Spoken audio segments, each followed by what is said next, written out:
हरे राम राम राम हरे हरे, हरे कृष्ण कृष्ण कृष्ण हरे हरे।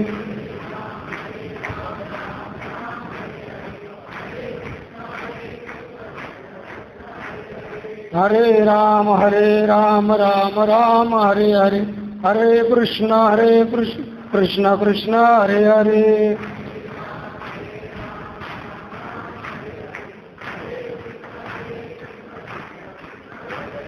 हरे राम राम राम हरे हरे, हरे कृष्ण कृष्ण कृष्ण हरे हरे।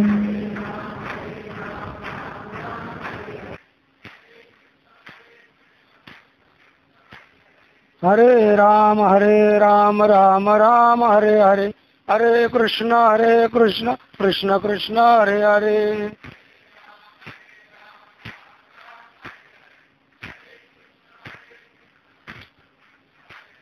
हरे राम राम राम हरे हरे, हरे कृष्ण कृष्ण कृष्ण हरे हरे।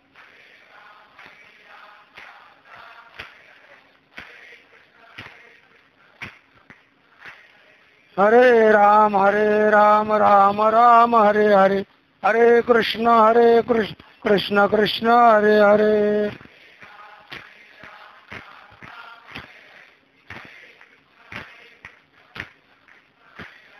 हरे राम राम राम हरे हरे, हरे कृष्ण कृष्ण कृष्ण हरे हरे।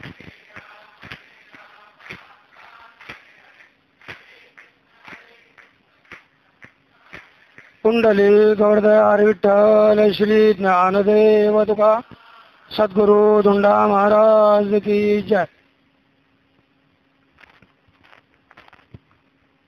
ओम पार्थाय प्रतिबोधितां भगवता नारायणेन स्वयं व्यासेन ग्रथितां पुराणमुनिना मध्ये महाभारतम् अद्वैतामृतवर्षिणीं भगवतीम् अष्टादशाध्यायिनीम् अम्ब त्वामनुसन्दधामि भगवद्गीते भवद्वेषिणीम्। नमोऽस्तु ते व्यासविशालबुद्धे पुल्लारविन्दायतपत्रनेत्र येन त्वया भारततैलपूर्णः प्रज्वालितो ज्ञानमयप्रदीपः प्रपन्नपारिजाताय स्तोत्रवेत्रैकपाणये ज्ञानमुद्राय कृष्णाय गीतामृतदुहे नमः। सर्वोपनिषदो गावो दोग्धा गोपालनन्दनः पार्थो वत्स सुशिर्भोक्ता दुग्धं गीतामृतं महत्। वसुदेवसुतं देवं कंसचाणूरमर्दनं देवकी परमानन्दं कृष्णं वन्दे जगद्गुरुं। भीष्मद्रोणतटा जयद्रथजला गान्धारनीलोत्पला शल्यग्राहवती कृपेण वहनी कर्णेन वेलाकुला। अश्वत्थामविकर्णघोरमकरा दुर्योधनावर्तिनी सोत्तीर्णा खलु पाण्डवैरणनदी कैवर्तकः केशवः। पाराशर्यवचः सरोजममलं गीतार्थगन्धोत्कटम् नानाख्यानककेसरं हरिकथा सम्बोधना बोधितम्। लोके सज्जनषट्पदैरहरः पेपीयमानं मुदा भूयात् भारतपङ्कजं कलिमलः प्रध्वंसिनः श्रेयसे। मूकं करोति वाचालं पङ्गुं लङ्घयते गिरिं यत्कृपातमहं वन्दे परमानन्दमाधवम्। यं ब्रह्मा वरुणेन्द्ररुद्रमरुतस्तुन्वन्ति दिव्यैस्तवैर्वेदैः साङ्गपदः क्रमोपनिषदैर्गायन्ति यं सामगाः।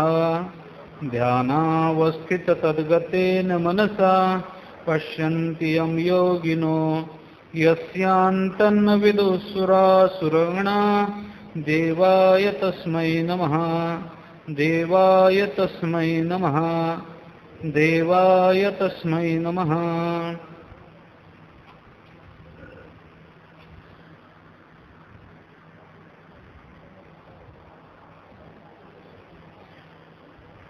यत्र योगेश्वरः कृष्णो यत्र पार्थो धनुर्धरः तत्र श्रीर्विजयो भूतिर्ध्रुवा नीतिर्मतिर्मम.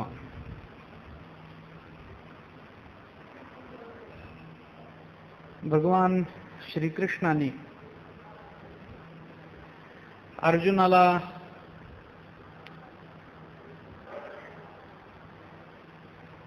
जी गीता सांगितली ते हे क्षेत्र आहे.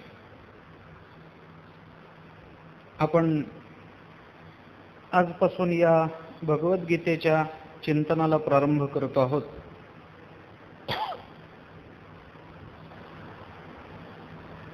गीता काय आहे, कोणी कोणाला सांगितले, गीतेचं महत्त्व काय,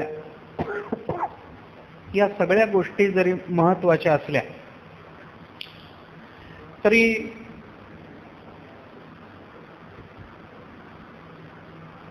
महाराष्ट्रातून इथे येऊन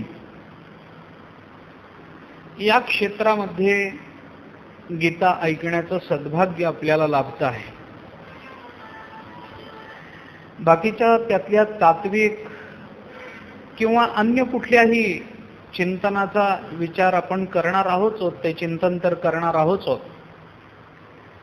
परंतु इतक्या लांबून आपण इथे आलो आणि या क्षेत्रामध्ये गीता श्रवण करणार आहोत.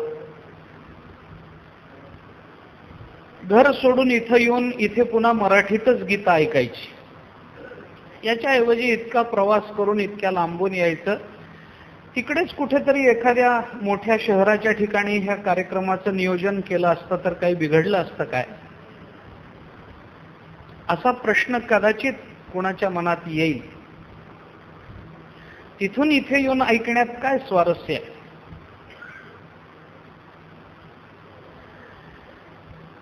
त्याचं कारण आहे.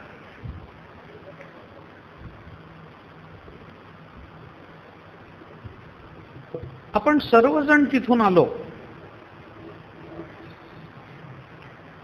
ते केवळ इथे गीता ऐकण्याकरता आलो असं नाही.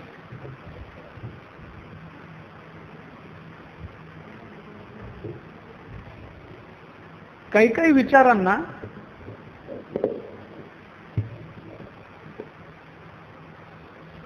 स्थान महात्म्याचा एक फार मोठा आधार असतो. ज्या स्थानावरती घटना घडली त्या स्थानावरती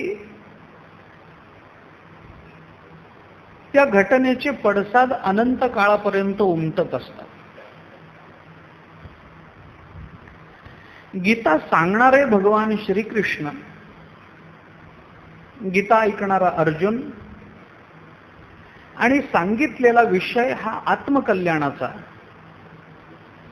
या तीनही गोष्टी इतक्या मोठ्या आहेत की सांगितलेल्या या सर्व चिंतनाचे पडसाद आजही या भूमीवर उमटत असतात. त्याच्या संवेदना एखाद्या संवेदनशील अशा भाविक भक्ताला आजही इथे जाणवत असतात. एक क्षणभर अंतर्मुख होऊन हा विचार जर आपण केला, नुसतं त्या काळाचा विचार जर आपण केला, तर कदाचित आपण जिथे बसलो आहोत याच ठिकाणी अर्जुनाचा तंबू नसेल कशावर? कदाचित आपण, कारण हे सगळंच कुरुक्षेत्र आहे, युद्धभूमी, 18 अक्षौहिणी सैन्य, कौरवांकडून लढणारे राजे, पांडवांकडून लढणारे राजे, त्यांचं सैन्य, त्यांची शिबिरं, त्यांचे तंबू, त्या ठिकाणी त्यांची विश्रांती स्थानं, हा एकूण सगळा वर्ग पाहता, एकूण संख्या पाहता जिथे युद्ध घडलंय तेवढ्याच भूमीपुरता कुरुक्षेत्राचा विचार केला जात नाही. कदाचित आपण बसलो आहोत तिथे अर्जुनाचा तंबू असेल, कदाचित आपण बसलो तिथे भगवान विश्रांतीला येत असतील, तो तंबू असेल, माहित नाही, कदाचित दुर्योधनाचाही असू शकेल. असं बंधन नाही आहे की आपण ज्या ठिकाणी बसतो तो ती भगवंताची जागा आहे असं नाही. कदाचित शकुनीचा असेल, कदाचित दुर्योधन असेल, कदाचित भगवान असतील, कदाचित धर्मराज असतील, आणखीन कोणी असेल, काही सांगता येत नाही. पण या प्रत्येक इथल्या मातीच्या कणाला भगवंताला बघणाऱ्या प्रत्येकाचा स्पर्श झालेला आहे. मी आत्ता कौरवांच्या विरुद्ध बोलत नाही आहे. याचं कारण असं की काही जरी झालं, कौरवांचा पक्ष काय होता, कौरवांची बाजू असत्याची कशी होती, कौरव कसे दुष्ट होते, कौरवांनी अनिती कशी मांडली वगैरे वगैरे, हा प्रश्न नंतरचा आहे. माझ्या दृष्टीने आत्ताही कौरव पूज्य आहेत, कारण त्यांनी समोर स्वतः भगवान श्रीकृष्णाला पाहिलं. आजही दुर्योधन मला महत्वाचा वाटतो, कारण त्याला भगवंताबरोबर बोलण्याची संधी मिळाली आहे. प्रत्यक्ष विरोधाचा असेल पण तो बोललाय. भगवंतालाही विरोध करायचं जे धाडस आणि जे पुण्य त्याला अपेक्षित होतं ते त्याच्याजवळ होतं, याचा सरळ अर्थ मला महत्वाचं वाटतं. शिशुपाल मला महत्वाचा वाटतो. देवाला तोंडावर शिव्या देण्याचं धाडस त्यांनी दाखवलं, आणि दिल्या तरी देवाला दिल्या आहेत, हे काय कमी आहे. जीवाला शिव्या देऊन जीवाला बघण्यात आपल्या जीवनाची इतिकर्तव्यता न मानता आपल्या विकारांचा संबंधही त्यांनी भगवंताबरोबर जोडला असेल तर आपण त्याला का मानू नये, हा प्रश्न. ठीक आहे, वैचारिक मतभेद, असत्याची बाजू, अनैतिक वर्तन, अधर्माचरण, या सगळ्या गोष्टी कदाचित कौरवांच्या बाजूला असतील, परंतु त्या कौरवांनी भगवान श्रीकृष्णाला समोर पाहिलंय, अर्जुनाला समोर पाहिलंय, भीष्माचार्यांसारख्या भगवत भक्ताला समोर पाहिलंय. आणि म्हणून या भूमीवर जो कोणी, जिथे कोणी, जसा कोणी राहत असेल तसं त्याला त्या त्या परिभाषेमध्ये, त्या त्या परिक्षेत्रामध्ये महत्व देणं मला आवश्यक वाटतं, कारण त्यांनी भगवंताचं साक्षात दर्शन घेतलंय, भगवान श्रीकृष्णाला जवळून पाहिलंय, भगवंताला ते बोललेत. आणि म्हणून इथे येऊन काही भगवंताच्या मुखातल्या शब्दाचं चिंतन करणं हे मला जास्त महत्वाचं वाटतं. काही काही शब्दांना, काही, आता ही भगवद्गीता असेल तर याच्यातल्या ही एक गीत आहे, या गीताला एक स्थान आहे. काही काही शब्दांना काही काही स्थानं असतात, काही काही गीतांना ती ती स्थानं असतात. त्या त्या स्थानावरती ते गीत शोभून दिसतं, त्या त्या ठिकाणी ते वाद्य शोभून दिसतं. वारकरी कीर्तनामध्ये पखवाजच पाहिजे, मृदंगच पाहिजे. तिथं तबला वापरला तर ते जास्त संयुक्तिक ठरत नाही.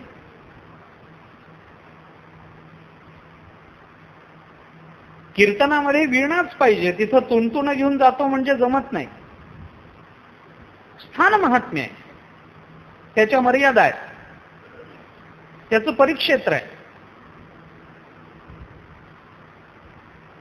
आम्ही आमच्या गावी बसून, घरात बसून गीता वाचली असते, गीतेवरचं प्रवचन ऐकलं असतं तर काय बिघडलं असतं? काहीच बिघडलं, काहीच नसतं. आम्हाला घरी ज्ञान झालं नसतं का? नक्की झालं असतं. आम्हाला घरी गीता कळाली नसती का? श्रद्धा असेल तर नक्की कळाली असती. श्रद्धा न ठेवता जशी गीता घरी कळत नाही तशी कुरुक्षेत्रावर येऊनही कळत नाही. आणि श्रद्धा असताना कुरुक्षेत्रावर जशी गीता कळते तशी श्रद्धा असेल तर घरातही गीता कळते. प्रश्न श्रद्धेचा आहे, प्रश्न श्रवणाचा आहे, प्रश्न तन्मयतेचा आहे, प्रश्न भगवत चरणाविषयीच्या प्रेमाचा आहे. हे असेल तर ते असेल, पण तरी ते एक स्थान आहे. मी उदाहरण म्हणून आपल्याला सांगतो.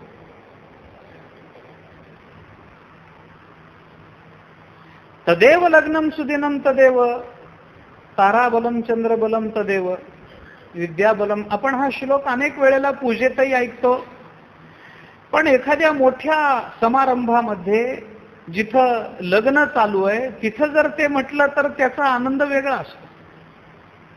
मंगलाष्टक घरात म्हणू नये काय? म्हणावं, पण ते लग्नात म्हटल्याने त्याचा परिणाम चांगला होतो. गीता घरात वाचू नये का? वाचावी, पण कुरुक्षेत्रावरून ऐकल्याने त्याचा परिणाम चांगला होतो. ती जागा आहे, ते स्थान आहे. स्थान महात्म्य हा एक प्रकार आहे आपल्याकडे. कशासाठी कुरुक्षेत्रावर येऊन आपण गीता ऐकायची? या ठिकाणी हा प्रसंग घडला. या क्षेत्रातला प्रत्येक मातीचा कण हा कदाचित त्या भगवद्गीतेच्या श्रवणाचा साक्षीदार असेल, त्या घटनेचा साक्षीदार असेल. आणि प्रत्यक्ष साक्षीदाराच्या सानिध्यामध्ये बसून आपण जेव्हा अशा पद्धतीचं काही चिंतन ऐकतो, तेव्हा ते चिंतन हे केवळ वक्ता आणि श्रोता या दोघांच्या सामंजस्यातून किंवा संबंधातून निर्माण झालेला आनंद असतो असं नाही, तर वातावरण सुद्धा त्या आनंदाला पोषक बनवत असतं, त्या आनंदाला अधिक उद्युक्त करत असतं, त्या आनंदाला अधिक व्यापक करत असतं. तुमच्या अंतःकरणामध्ये आनंद निर्माण करणारा मी कोणी नाही. माझ्या मनामध्ये आनंद निर्माण करणारे तुम्ही कोणी नाही. कारण माझ्या आनंदाचा विषय हा स्वभिन्न आणि बाह्य जगतावर अवलंबून ठेवणं हा माझ्या मनाचा कोतेपणा आहे, हा माझ्या अज्ञानाचा परिणाम. माझा आनंद मला सोडून बाहेर राहूच शकत नाही. मी आरोपित करतोय बाह्य जगतावर की माझा आनंद तुमच्यावर अवलंबून आहे. जेवढी जास्त प्रवचनाला संख्या असेल तेवढा आनंद जास्त मिळेल असं नाही. तसं जर असेल तर भगवान श्रीकृष्णाचं या क्षेत्रावरचं घडलेलं हे 700 श्लोकाचं प्रवचन ऐकायला श्रोते नव्हते, एकच श्रोता होता अर्जुन. श्रोत्यांची संख्या, वक्त्याचं ज्ञान, वक्त्याचा आविर्भाव, वक्त्याचा अभिनय, वक्त्याची शब्दयोजना या सगळ्या गोष्टी काही वेळेला गौण ठरत असतात. आनंदाच्या अभिव्यक्ततेचं मुख्य कारण आहे वृत्तीचं अंतर्मुख होणं. आणि त्या वृत्तीला अंतर्मुख करण्याकरता मनुष्य जेवढे प्रयत्न करतो तेवढी ती वृत्ती अधिकाधिक बहिर्मुख होत जाते. तुकाराम महाराजांच्या भाषेत जर बोलायचं झालं तर काय काय करीतो या मना परी नाईके नारायणा, करू नये त्याची करी विवंचना, नेऊ पतना आदरिले. आम्ही आमच्या वृत्तीला जेवढं अंतर्मुख बनवण्याचा प्रयत्न करतो आहोत तेवढी ती वृत्ती अधिकाधिक बहिर्मुख होते, बाह्य विषयाकडे अधिक धावते. तेवढ्या त्या वृत्तीला अनंत विषयाच्या अपेक्षा निर्माण होत आहेत. आम्ही जेवढं तिला आवरण्याचा प्रयत्न करतो तेवढी ती आमच्या इंद्रियांना खेचून विषयाकडे नेते आहे. मात्रा स्पर्शास्तु कौंतेय शीतोष्ण सुख दुःखदहा आगमा पायिनो नित्य संस्थितिक्षस्व भारत. दुसऱ्या अध्यायामध्ये हा विषय. माझी वृत्ती जेवढी मी आत आणण्याचा प्रयत्न करतो आहे तेवढी ती वृत्ती मला अधिक बाहेर खेचते. आणि हा जगाचा, विज्ञानाचा नियम आहे. तुम्ही जेवढं त्याला बाहेर खेचण्याचा प्रयत्न करता तेवढं ते आत खेचत असतं, आणि जेवढं तुम्ही त्याला आत खेचण्याचा प्रयत्न करता तेवढी ती वृत्ती बाहेर खेचत असते. अंतर्मुख वृत्ती जर झाली तर त्या वृत्ती समोर जगतातले सर्व विषय येऊन समोर बसले तरी ती वृत्ती बाहेर जाऊच शकत नाही. तिला जेवढं तुम्ही विषयाकडे न्याल तेवढी ती वृत्ती त्या विषयात परमात्मा शोधेल. आणि त्या वृत्तीला अंतर्मुख न करता विषयाकडे सैराट धावणारी वृत्तीला तुम्ही जेवढं आत वळवण्याचा प्रयत्न कराल तेवढी ती वृत्ती आम्हाला अधिकाधिक बाह्य विषयाकडे घेऊन जाते, किंवा आज जरी आली तरी आज सुद्धा बाहेर बघितलेलाच सगळा संसार दाखवते. वृत्तीचं आणि आमचं भांडण आहे, अनादिकालापासून चालू आहे. माझ्या प्रयत्नाच्या काही मर्यादा आहेत, माझ्या ज्ञानाच्या मर्यादा आहेत, माझ्या बुद्धीच्या मर्यादा आहेत. बरं, या मर्यादा सर्व जीवदशेच्या मिळून एकत्र आहेत असं नाही. आपल्या प्रत्येकाच्या मर्यादा भिन्न भिन्न आहे. कारण प्रत्येकाची मती भिन्न भिन्न आहे. पिंडे पिंडे मतिर्भिन्न हा, कुंडे कुंडे नवंपय हा, जातौ जातौ नवाचारा, नवा वाणी मुखे मुखे. प्रत्येकाची बुद्धी भिन्न आहे. एकच बुद्धी एकाच परिमाणामध्ये देवाने सगळ्यांना दिली नाही. का नाही, कशी नाही, असं का झालं हा विचार नंतर. परंतु आपल्याला भगवंतानी जेवढी बुद्धी दिलेली आहे त्या बुद्धीच्या मर्यादेमध्ये आपण आपल्या जीवनाच्या यशस्वीतेकरता प्रयत्न करतच असतो. नाकारायचं कारण नाही. आपण प्रत्येक जण प्रयत्न करतो. माझं जीवन धन्य कसं होईल, माझं जीवन यशस्वी कसं होईल.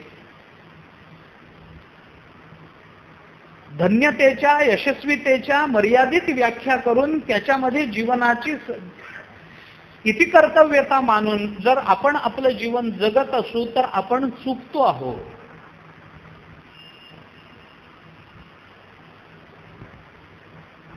जेवढी व्यापक भूमिका आमच्या डोळ्यासमोर आम्हाला ठेवता येईल म्हणून मी हे बोलतो. भूमिका जेवढी व्यापक, प्रयत्न तेवढे खडतर. भूमिका जेवढी परिच्छिन्न, जेवढी मर्यादित, तेवढे प्रयत्न किरकोळ.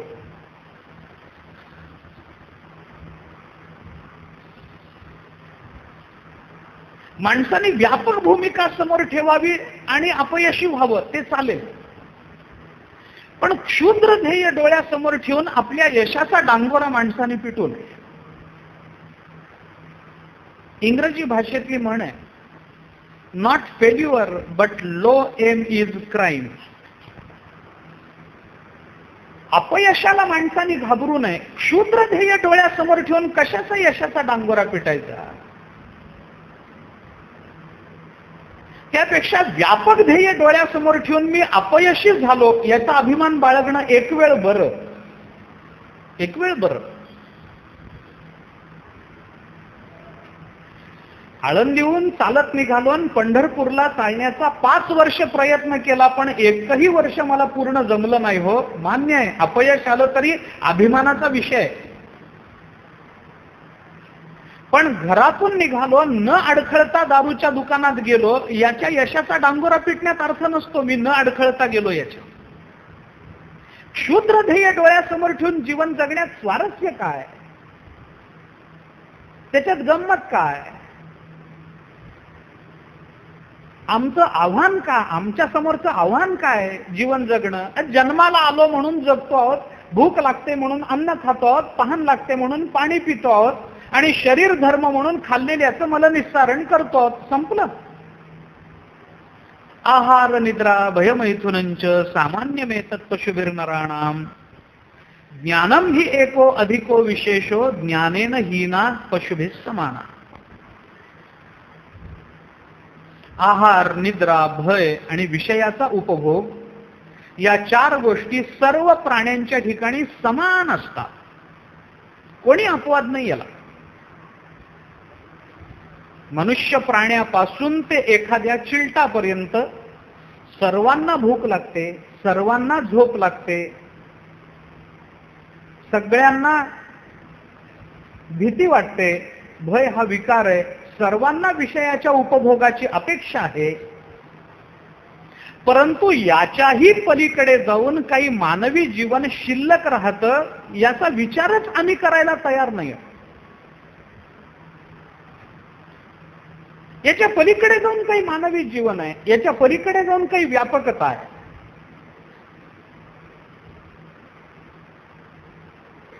माझ्या जीवनाचा प्रारंभ आणि माझ्या जीवनाचा अंत यांच्यातलं अंतर मी जेवढं जास्त ताणत जातो तेवढं ते जीवन अधिक यशस्वी करण्याची अधिक जबाबदारी माझ्यावर येत असते. काल जन्माला आलो ना आज मेलो असे कितीतरी कृमी कीटक आहेत की ज्यांचं आयुष्य 2 तासाचं असतं, 5 तासाचं असतं, दिवसभराचं असतं.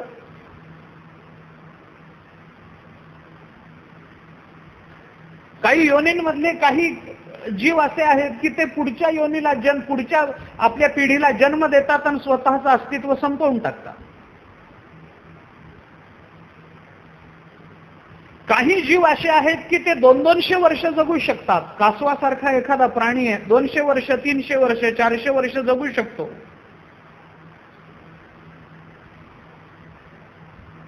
विंचवाची पिलं विंचवाची आईची पाठ फोडूनच बाहेर येतात म्हणतात.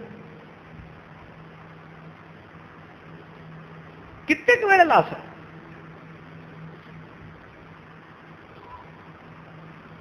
आम्ही कोण? पुढच्या पिढीला जन्म द्यायचा आणि आपण संपायचं, एवढ्या पुरताच आमच्या अस्तित्वाचा विचार आहे का? केवळ जन्माला आलो आणि मरत नाही म्हणून जगायचं आहे, एवढ्याच आमच्या जीवनाचा अर्थ आहे का? किंवा अगदी अलीकडच्या काळातून त्या परिभाषेत बोलायचं झालं तरी सुद्धा जन्माला आलो, भरपूर पैसे कमावले, भौतिक सुखाचा यथेच्छ अनुभव घेतला आणि त्याच सुखाचा परिणाम म्हणून नाना विकारांनी ग्रस्त होऊन शेवटी डॉक्टरांनी घेऊन जाता असं म्हणून सांगावं, याच्यातच आमच्या जीवनाची इति कर्तव्यता का? कशा करता? आमच्या डोळ्यासमोरची ध्येय काय? जेवढं व्यापक ध्येय आम्ही डोळ्यासमोर ठेवतो तेवढे प्रयत्न अधिक करावे लागतात. साध्य जेवढं व्यापक तेवढं साधन कठीण, साध्य जेवढं सामान्य तेवढं साधन क्षुद्र. पैसा मिळवणं हे जीवनासमोरचं ध्येय होऊ शकत नाही. हा, त्याची गरज मी नाकारत नाहीये, परंतु ते ध्येय नाहीये हे मी सांगतो. हे तेवढ्याच करता आम्हाला जगायचं नाहीये. पैसा कोणी मिळवतो? कुणी ₹1,00,000 मिळवत असेल, कुणी ₹10 मिळवत असेल, पण ₹10 त्याचं पोट भरताना ₹1,00,000 मिळवूनही त्याचं भरत नाही.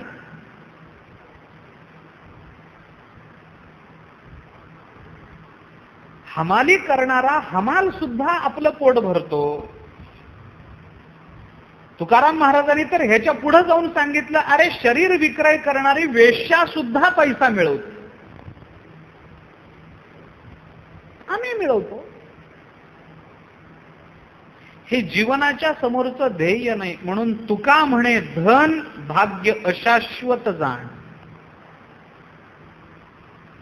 धनाचं भाग्य अशाश्वत, धनाला भाग्य म्हणणे अशाश्वत, कारण धन अशाश्वत.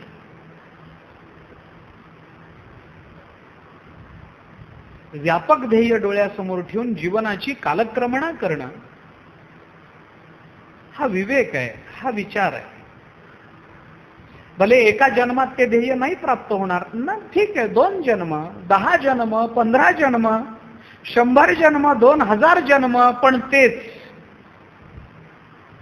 त्या साध्यात तडजोड नाही. जीवनाचं साध्य ध्येय भगवान श्रीकृष्णाचं दर्शन झालं पाहिजे. ज्ञानेश्वर महाराज तुकाराम महाराजांची कृपा झाली पाहिजे. समर्थ कुठेतरी दिसले पाहिजे, त्यांनी डोक्यावर हात ठेवला पाहिजे. कुठेतरी चोखोबारायाने आम्हाला समोर येऊन उभं राहून दर्शन देऊन कृतार्थ केलं पाहिजे. भले त्याच्याकरता 100 जन्म लागतील, लागू देत. माऊलींच्या दर्शनाकरता, तुकोबारायांच्या दर्शनाकरता 10,000 जन्म लागतील, लागू देत. पण तेच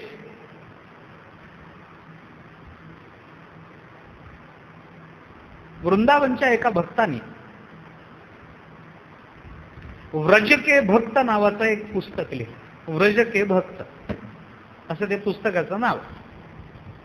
व्रजातल्या वेगवेगळ्या भक्तांची चरित्र त्या ग्रंथामध्ये त्यांनी ग्रथित केलेली. मी अनेक वेळेला हा दृष्टांत सांगितलेला.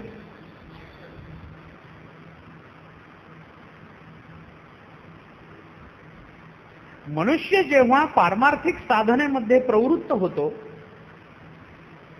त्यावेळेला 2 गोष्टी अशा असतात की ते त्याच्या साधनेचं महत्व ठरवत असतात. 2 गोष्टींवरून साधनेचं महत्व ठरतं. साधनेवरचा विश्वास आणि साधनेचं सातत्य. विश्वास आणि सातत्य या 2 गोष्टी साधनेतल्या अशा आहेत की या जर चुकल्या तर साधना मातीमोल ठरते, केलेलं सगळं वाया जातं. मला विश्वास पाहिजे. मी जे साधन स्वीकारलंय ना ते साधन मला माझ्या साध्यापर्यंत नेईलच, याच्यावर माझा विश्वास पाहिजे.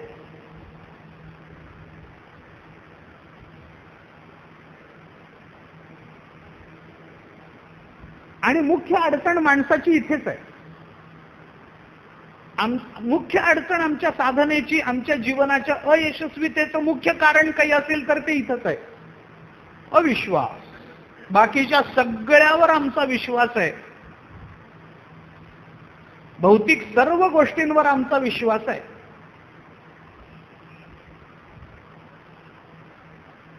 उदाहरण जर द्यायचं झालं,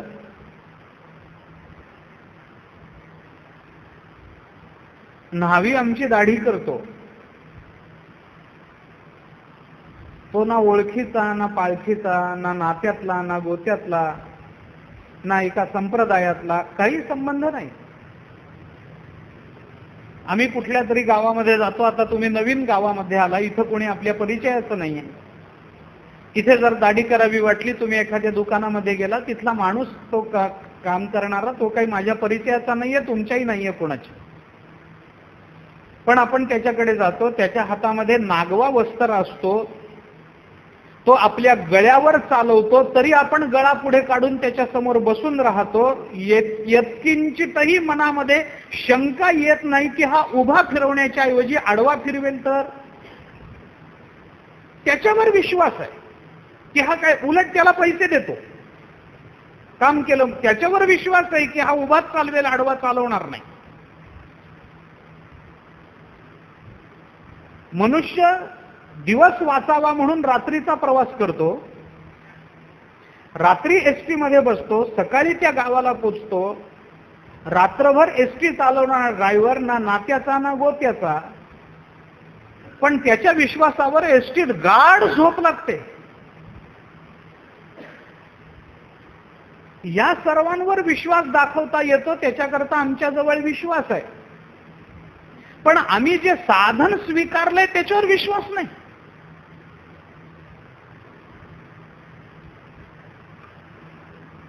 एसटीवर विश्वास आहे. पंढरपूर ते मुंबई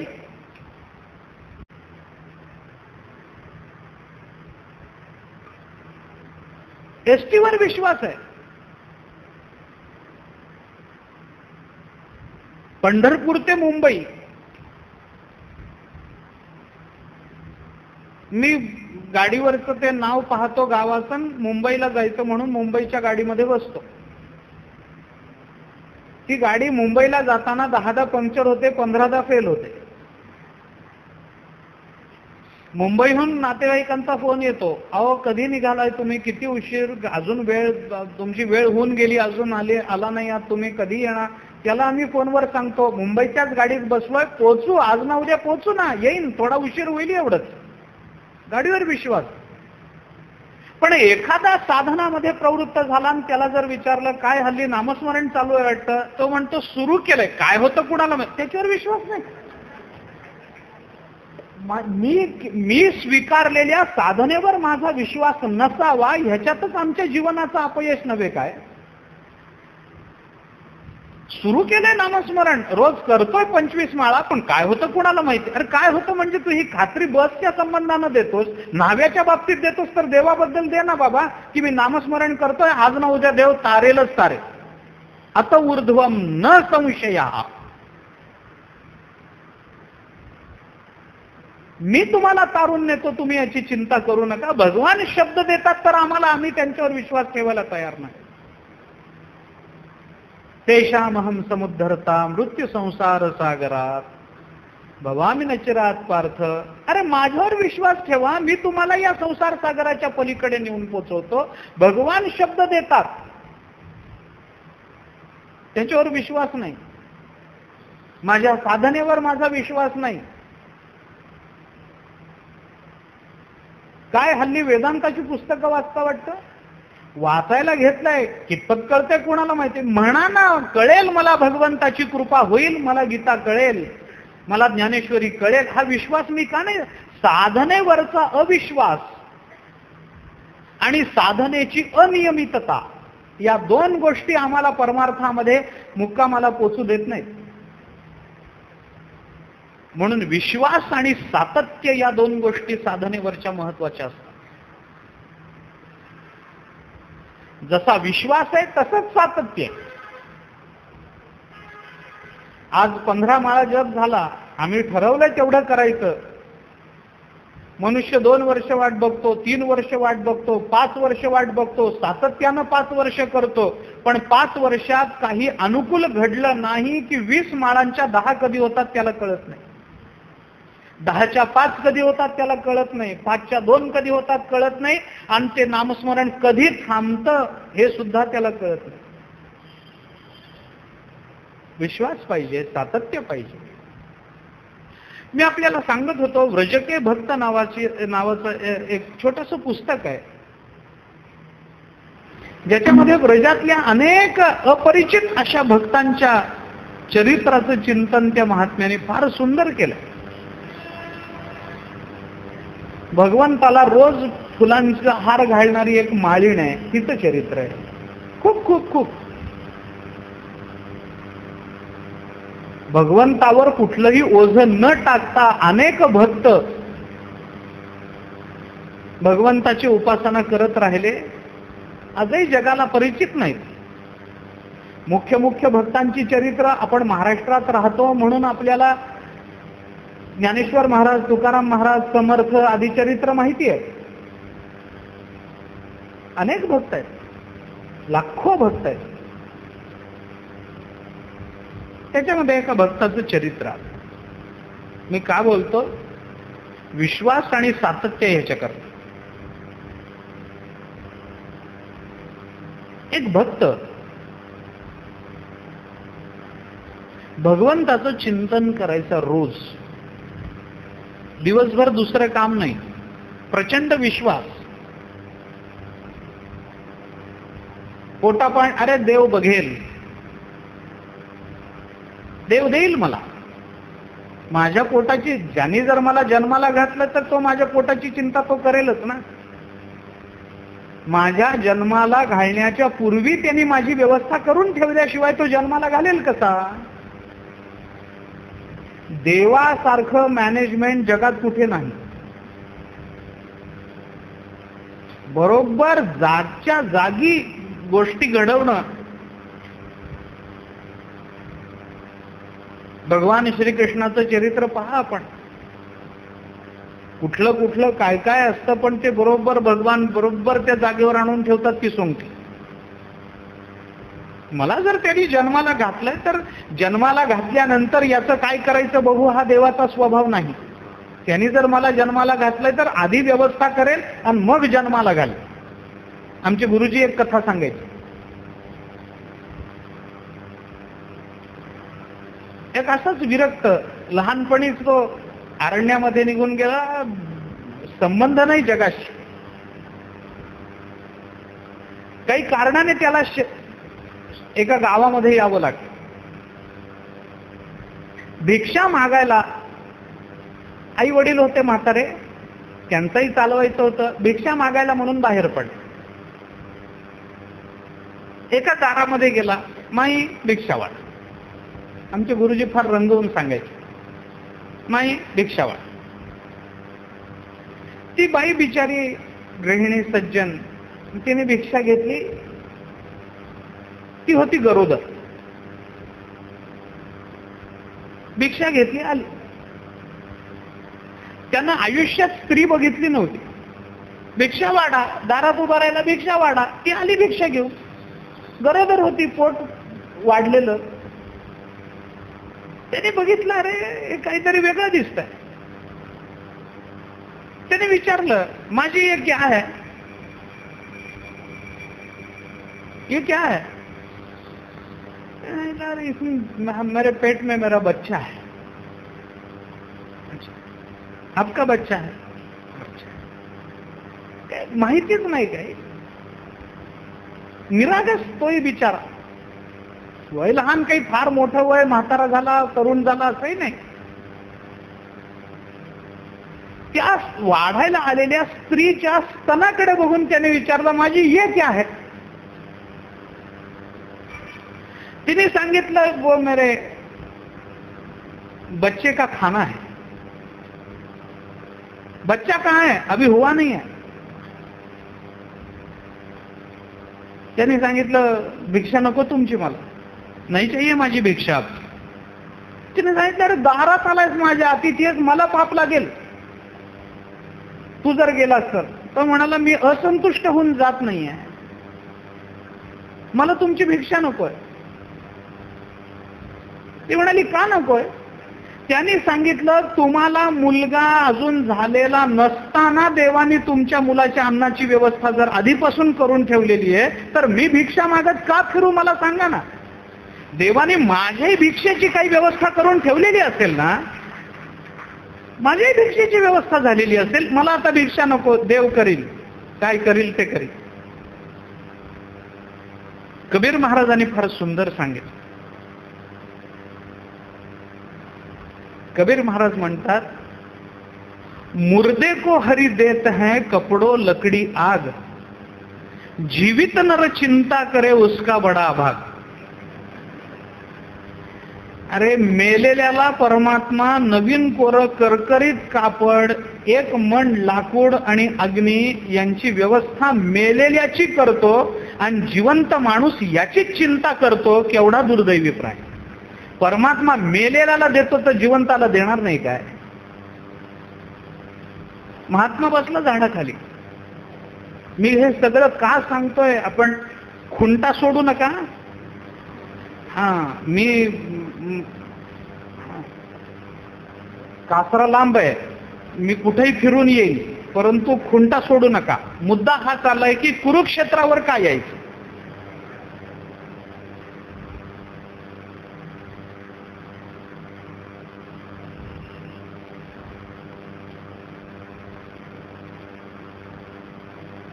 महात्मा बसला, भगवत चिंतन करत बसला. म्हातारा झाला. 70-80 वर्ष निघून गेली भगवत चिंतन करता करता. स्वप्नात दर्शन नाही देवाचं. स्वप्नात, प्रत्यक्ष तर सोडून द्या, स्वप्नात दर्शन नाही. पण महात्मा हरला नाही. बघू, देव जर दर्शन देत नसेल तर त्याचं घेतल्याशिवाय मी राहणार नाही. तो जर हट्टाला पेटला असेल तर मी त्याच्या पुढचा.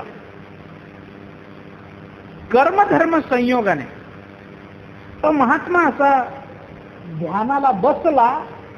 बसणार, डोळे मिटणार, एवढ्याच समोर नारद महर्षी जाताना दिसले. साधनेचं सातत्य आणि साधनेवरचा विश्वास.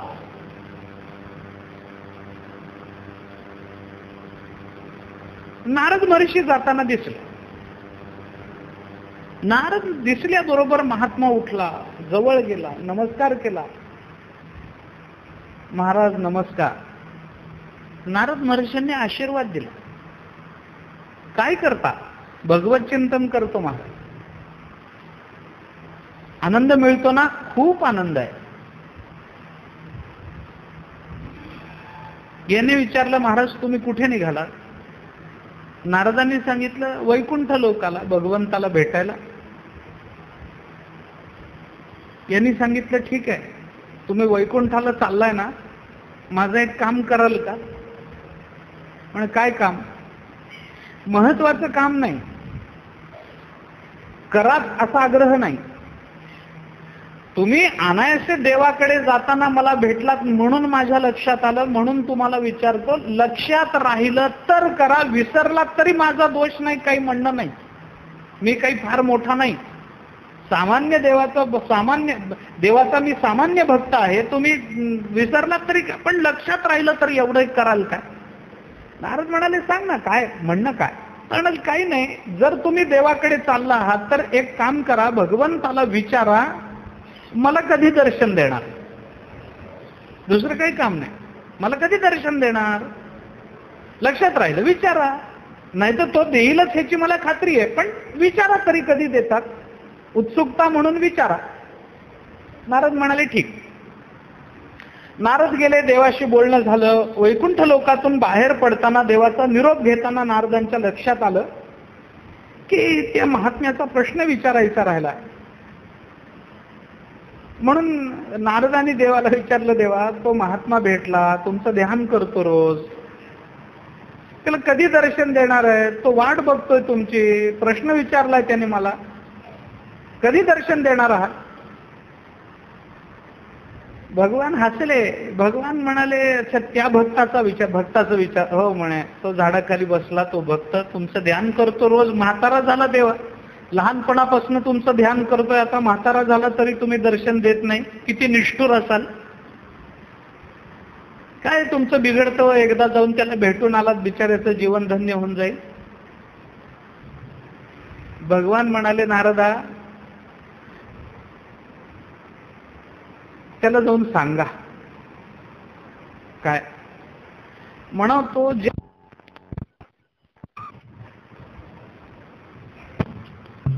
तो ज्या झाडाखाली बसला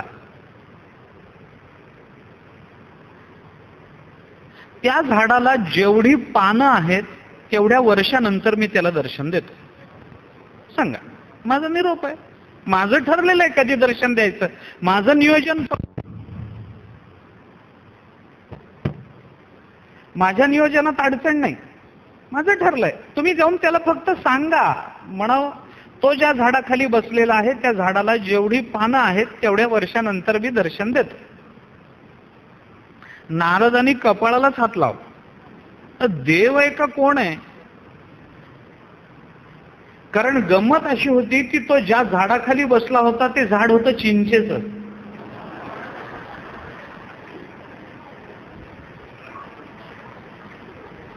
नारद म्हणाले, हा असला कसला देव आहे?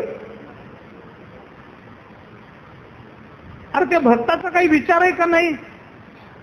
लहानपणापासून तो बिचारा बसला, म्हातारा झाला देवाचं ध्यान करता करता, आणि अजून त्या झाडाला, आता चिंचेच्या झाडाची पानं मोजणार कोण? आणि तेवढ्या वर्षानंतर भगवान दर्शन देणार म्हणजे काय त्या भक्ताचं आहे? काय देवाचं बोलणं, काय भक्तावरचा अनुग्रह, काय बोलतात, काय त्या भक्तांनी करावं. पण देवाला कोण प्रतिवाद करणार देवाशी? नारद म्हणाले, देवा काही कमी होत नाही का? भगवान म्हणाले, एखादी फांदी कमी, पण म्हणून काय बिघडलं काय त्याच्यात? ते तेवढंच ना शेवटी. नारद म्हणाले, देवा फार म्हातारा झालाय बाबा. होई ना, तर मी काय करू त्याला? माझं ठरलंय त्याला कधी दर्शन द्यायचं. त्याचं ध्यान, ध्यानातले प्रतिबंध, त्याच्या मनोवृत्ती सगळं मला कळतं. न सांगता तुम्हा कळो येते अंतर, विश्वी विश्वंभर परिहार चिन्ह लगे.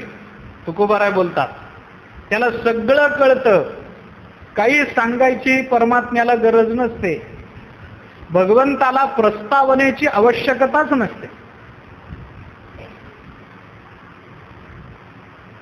सगळं कळतं, सगळं माहिती आहे. भगवान म्हणाले, माझं ठरलंय, सांगा तुम्ही त्याला हा निरोप, तेवढ्या वर्षानंतर दर्शन दे. आता काय करतात, काय निघाले. परतीचा रस्ता तोच. तो बिचारा वाट बघत बसला होता. समजा नारदांच्या लक्षात राहिलंच आणि नारदांनी विचारलं तर देवानी काय उत्तर दिलं असेल? परत जेव्हा नारद महर्षी दिसले तो परत उठला, पुन्हा नमस्कार केला, म्हणजे झालं देवाचं दर्शन झालं. नारदा केवढे भाग्यवान आहे तो तुम्ही, म्हणाल तेव्हा देवाचं दर्शन आहे हो तुम्हाला. आहे बरे देव, बरे. नारदा माझा प्रश्न विचारला, आता हो म्हणायची पंचायत नारदात, काय उत्तर द्यावं बिचार? एखादा भक्त असता तर हे ऐकूनच त्यांनी प्राण सोडला असता. एखादा असता तर असला कसला देव आला, एवढ्या वर्षानंतर दर्शन देतो, जाऊ दे असला देवच नको, विरोध करून निघून गेला असता. नारद म्हणाले, सांगावं लागेल. म्हणे विचारला प्रश्न. काय म्हणाले भगवान? कधी देतो म्हणाल, दर्शन कधी देतात? उद्या परवा. नारद म्हणाले, कशाचं उद्या आणि कशाचं परवा? सांगितल्यावर वेडा होशील. नाही, सांगा ना, सांगा ना, कधी दर्शन देतो म्हणाले. त्याने स्वच्छ सांगून टाकलंय. नारद म्हणाले, अरे बाबा, देवाला मी विचारलं तुला कधी दर्शन देणार आहे. देवाने सांगितलं तू ज्या झाडाखाली बसलायस त्या झाडाला जेवढी पानं आहेत तेवढ्या वर्षानंतर देतो म्हणाले. महात्म्याने फक्त झाडाकडे बघितलं, ती पानं चिंचेची सगळी एवढ्या वर्षानंतर देतो म्हणाले. हो, एखादा असता तर त्याला इतका पश्चाताप झाला असता, वाटलं असतं पळसाच्या झाडाखाली का नाही बसलो, चिंचेच्या झाडाखाली का बसलो. नारदाने सांगून टाकलं, तुझ्या झाडाखाली चिंचेला जेवढी पानं आहेत या झाडाच्या तेवढ्या वर्षानंतर दर्शन देतो म्हणाल. त्या भक्ताला इतका आनंद झाला, भावविभोर झाला, रडायला लागला, नाचायला लागला. नारद म्हणाले, तुला कळलं ना मी काय सांगितलं ते? नाचण्याचा विषय नाही हा, डोकं पडवून घ्यायचा विषय. अरे झाडाला पानं केवढी, तू नाचतोस कसा? एवढ्या वर्षानंतर भगवान दर्शन देतो म्हणाले, तर तुला नाचायला काय झालं? तो म्हणाला, एवढ्या वर्षानंतर का होईना पण देतो म्हणालेत ना, झालं माझं जीवन धन्य. विश्वास आहे, सातत्य आहे.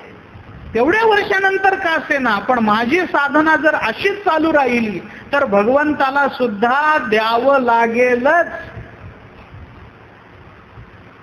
विश्वास आणि सातत्य या दोन गोष्टी साधनेच्या अशा आहेत की त्या बऱ्याच वेळेला केवळ मानवी प्रयत्नाने भरून निघतात असं नाही.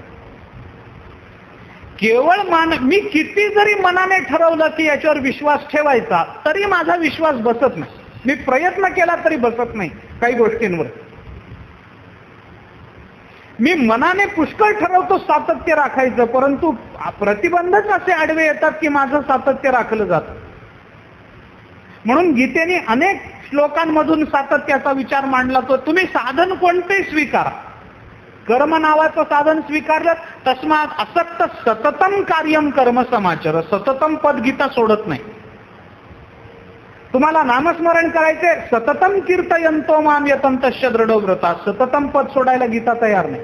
योग करायचाय, योगी युंजित सततम आत्मानं रहसी स्थितः. सतत पद सोडायला गीता तयार नाही. तुम्ही भक्त आहात, तुम्हाला संतुष्टता, अंतःकरणाची संतुष्टता हेच साधन निवडायचंय, गीता सतत पद सोडायला तयार नाही. संतुष्ट सततम योगी यतात्मा दृढ निश्चय. जरी भक्ताचं वर्णन असलं तरी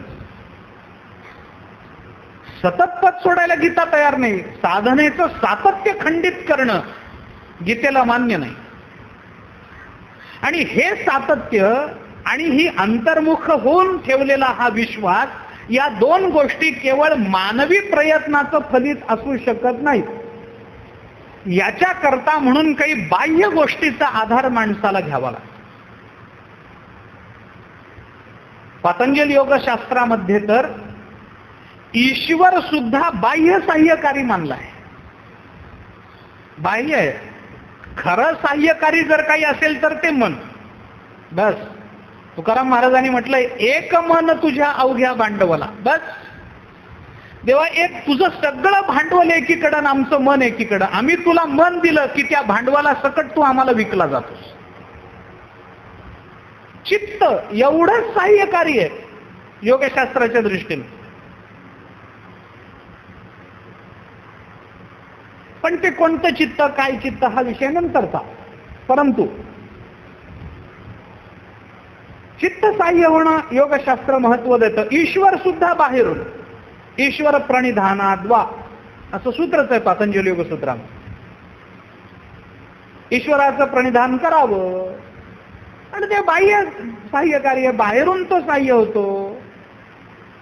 मुख्य विषय आहे तो आमच्या साधनेचा, आमच्या विश्वासाचा, आमच्या सातत्याचा.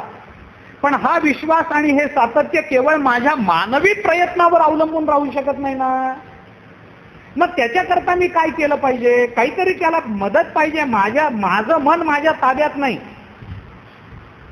ही सगळ्यांची मुख्य अडचण हीच आहे, आमचं मन आमच्या ताब्यात नाही. विश्वासालाही मन पाहिजे आणि सातत्यालाही मन पाहिजे. कारण सातत्य निश्चयाशिवाय होत नाही आणि चित्त स्थिर झाल्याशिवाय निश्चय होत नाही. विश्वासामध्ये तर चित्ताचा महत्वाचा भाग आहे. कारण त्या चित्ताला पटावं तरच विश्वास सिद्ध होतो, नाहीतर विश्वासाच्या सिद्धीचं माझ्या बुद्धीला पटलं तर विश्वास सिद्ध होत नाही. माझ्या चित्ताला पटावं लागतं तर विश्वास सिद्ध होतो. नुसतं बुद्धीला पटून चालत नाही, नुसतं इंद्रियांना पटून चालत नाही, नुसतं अहंकाराला पटून चालत नाही. माझ्या चित्ताला पटलं पाहिजे, माझ्या मनाला पटलं पाहिजे तर विश्वास सिद्ध होतो.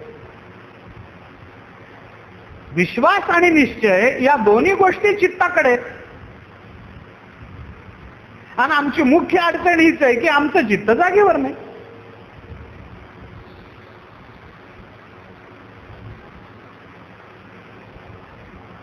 अर्जुनाने देवाला म्हटलंय 6व्या अध्यायामध्ये, ज्ञानोबाराने विचार केला, देवा आमचं जर चित्त शांत झालं, अर्जुन म्हणतो देवा, भगवान नाही बोलतात अर्जुन 6व्या अध्यायात, भगवंताची मुखात अशा अर्थाची होईल. अर्जुन म्हणतो देवा आमचं चित्त जर शांत झालं तर तुम्ही आणि आम्ही फरक काय राहिला सांगा. तुम्ही देव आणि आम्ही जीव, काय फरक राहिला. आमचं चित्त शांत झालं की संपलंच, आम्ही देवच झालो. भगवान म्हणतात अर्जुना मन हे स्थिर होईल राहील तर आम्हाची साम्य होईल. भगवान बोलतात आमचं आमच्याशी साम्य होईल. अर्जुना तुझं काय फरक पडतो, कोण देवन कोण जीव. मग आमचं मन जर अरे आमची अडचण तर ती आहे, ते शांत राहत नाही, ही तर आमची मुख्य अडचण आहे. बाकी सगळ्या गोष्टी गौण आहेत. मग या चित्ताला शांत अंतर्मुख करायचंय, विश्वास निर्माण करायचा आहे. साधनेचं सातत्य, निश्चयात्मक भूमिका जर घ्यायची असेल आणि ते चित्त किंवा ती इंद्रियांची अंतर्मुखता ही केवळ आणि केवळ मानवी प्रयत्नावर अवलंबून नसेल आणि त्याला जर बाह्य गोष्टींचा आधार घ्यावा लागत असेल तर त्याच्यामध्ये ज्या गोष्टींचा आधार घ्यावा लागतो त्याच्यामध्ये गुरुकृपा, अंतःकरण कृपा, ईश्वर कृपा, या कृपा महत्वाच्या. अंतःकरणाची कृपा लागते, गुरूंची कृपा लागते, ईश्वराची कृपा लागते, ग्रंथ कृपा लागते, या कृपा लागतात. याच्याही बाहेर अजून काही साह्यकारी घटनेचा, अजून साह्यकारी गोष्टींचा अजून एक वेढा आहे.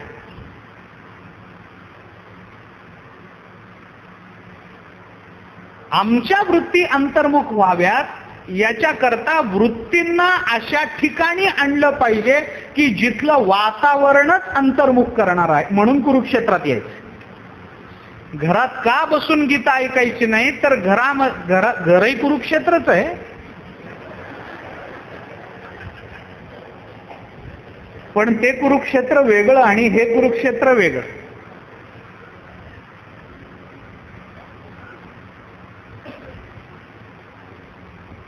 मला एकाने इकडे निघतानाच सांगितलं, घर सोडून कुरुक्षेत्रावर जाऊन काय वेगळं सिद्ध करणार आहेस तू. घर म्हणजे कुरुक्षेत्रच आहे, तिथं युद्ध रोज चालूच आहे. पुढे त्याचा विचार करतो मी.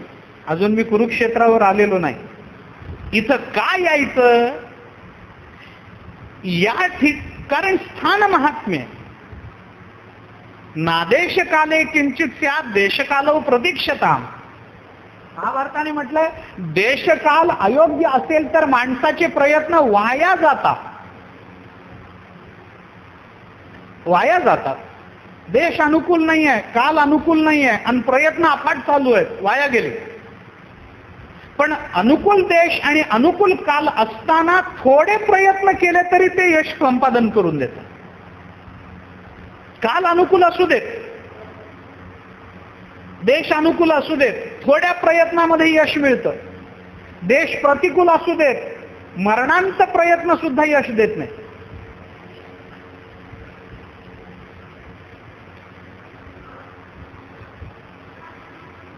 प्रत्येक स्थानाचं, प्रत्येक देशाचं एक विशिष्ट फल आहे. आचार्याने ब्रह्मसूत्र भाष्याच्या ब्रह्मसूत्र भाष्यामध्ये ब्रह्मसूत्राच्या दुसऱ्या सूत्रावर जन्माद्यस्य यतः या सूत्रावर भाष्य करताना दुसऱ्या तिसऱ्या पंक्तीतच, तिसऱ्या वाक्यातच हे म्हटलंय.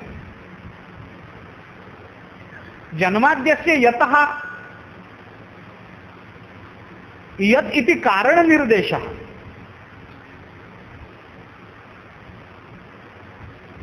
यत कारण निर्देश आहे. यत या पदातून कारण सुचवलं. कोणतं कारण? याच्यापासून सगळं जग जन्माला आलं. जन्माद्यस्य यतः, भागवतांनी याच श्लोकापासून प्रारंभ केलाय. जन्माद्यस्य यतोऽन्वयादितरतश्चार्थेष्वभिज्ञ स्वराट, इथूनच भागवताचा प्रारंभ आहे. जन्माद्यस्य यतः ब्रह्मसूत्रही बोलतं.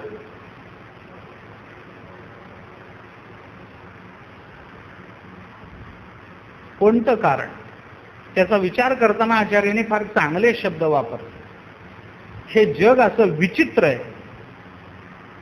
अस्य जगतः नामरूपाभ्याम अनेक कर्तृभोक्तृ संयुक्तस्य प्रतिनियत देश काल निमित्त क्रियाफलाश्रयस्य. माझा मुद्दा इथे आहे. प्रतिनियत देश काल निमित्त क्रिया आणि फल हे प्रतिनियत आहे. निमित्त, देश, काल, क्रिया आणि फल या 5 गोष्टी प्रत्येकाच्या संबंधाने वेगळ्या आहेत. अमक्या देशात अमका काल तमक फल, तमक्या देशात तमका काल तमक फल. कोण एका फलाकरता विशिष्ट कालाची अपेक्षा आहे, विशिष्ट देशाची अपेक्षा आहे. मी उदाहरण म्हणून आपल्याला सांगतो. आपल्याला जर केशर हवं असेल तर मराठवाड्याची जमीन उपयुक्त आहे काय? काश्मीरला जावं लागेल बाबा, थंड प्रदेश लागतो त्याला. केशर पाहिजे असेल तर काश्मीरला जा. सफरचंद पाहिजे असतील काश्मीरला जा. हुरडा पाहिजे असेल तर काश्मीरला जाऊन उपयोग नाही, त्याला लातूरलाच यायला पाहिजे. त्याला मराठवाड्यातच आलं पाहिजे तर काहीतरी हुरडा चांगला मिळेल. नाहीतर काश्मीरला जाऊन मी हुरडा नाही, तिथं पिकत नाही बाबा, ज्वारी पिकत नाही तिथं. बर, हुरड्याला मराठवाडा पाहिजे, प्रतिनियत देश आहे. हुरडा या फलाकरता नियत देश काय आहे? मराठवाडा. मान्य आहे. समजा मराठवाड्यात गेलो पण मार्च मध्ये गेलो, कुठला हुरडा? कशाचा हुरडा? डिसेंबर, जानेवारी, जास्तीत जास्त जानेवारीच्या शेवटीपर्यंत चांगला हुरडा पाहिजे असेल तर जास्तीत जास्त. नंतर मग एकदा तो निबरला की मग त्याला बामणी हुरडा म्हणतात. काय त्या दोन्हीचा संबंध आहे मला माहित नाही. निबरणं, बामणी म्हणणं याच्यात काय संबंध आहे, काय कार्यकारण भाव आहे मला माहिती नाही.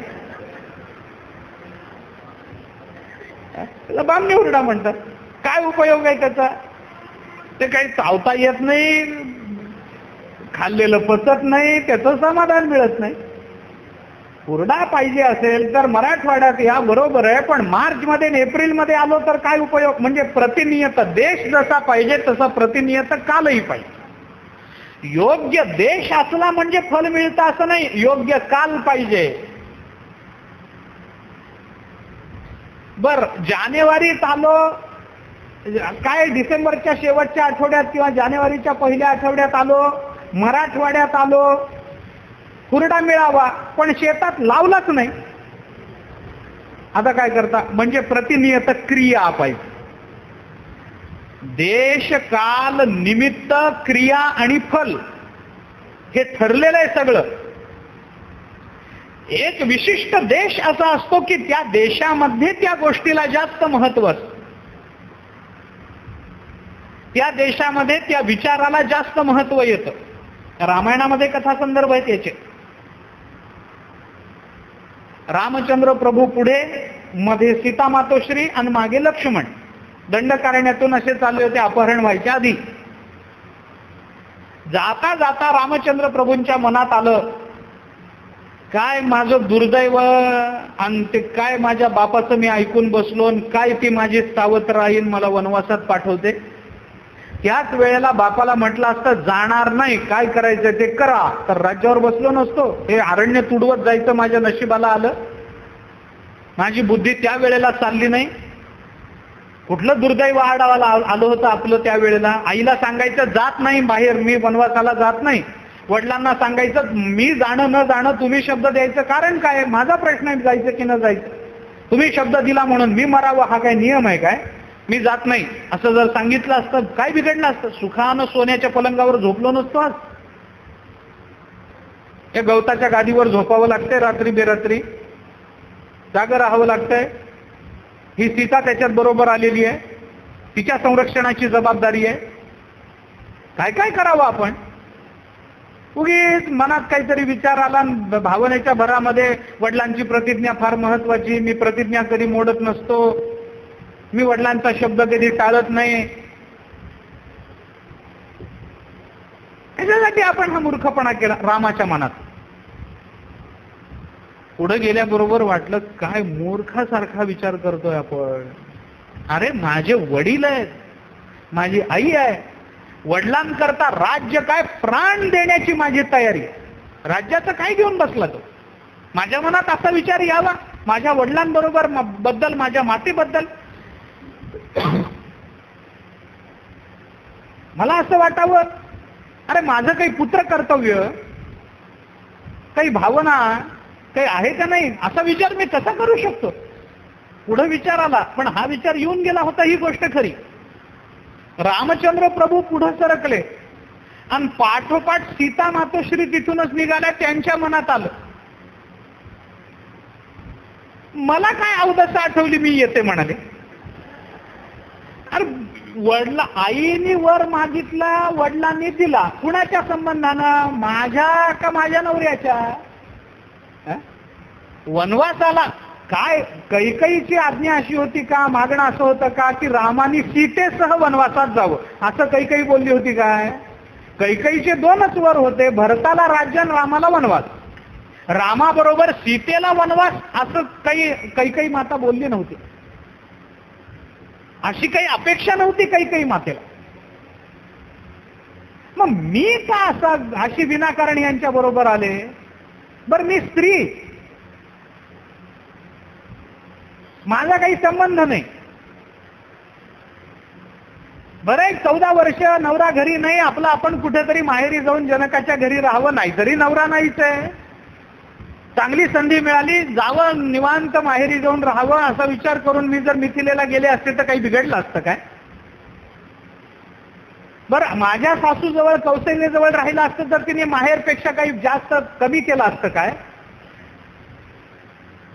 आईने जे केलं नाही ते कौशल्याने माझ्या करता केलंय. मी तिच्याजवळ राहिले असते तरी सगळं चाललं असतं. मला नाही, माझ्या डोक्यात काय दुर्बुद्धी आली, मी येते म्हणाले. नवऱ्याला सोडून नाही, नवऱ्याला सोडून नाही, असं काय फार दिवे लावले?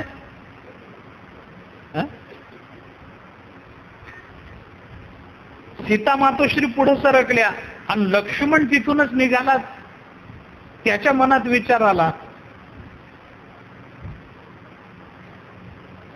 मी कशाला आलो, काय संबंध माझा? प्रश्न रामाचा. सीतेने येणं बरोबर आहे, ती त्याची बायको आहे, माझा काय संबंध आहे? बरं ते नवरा बायको चांगले, नुकतं लग्न झालंय, अरण्यात बाहेर पडले होते, मी कशाला कबाब मी हड्डी?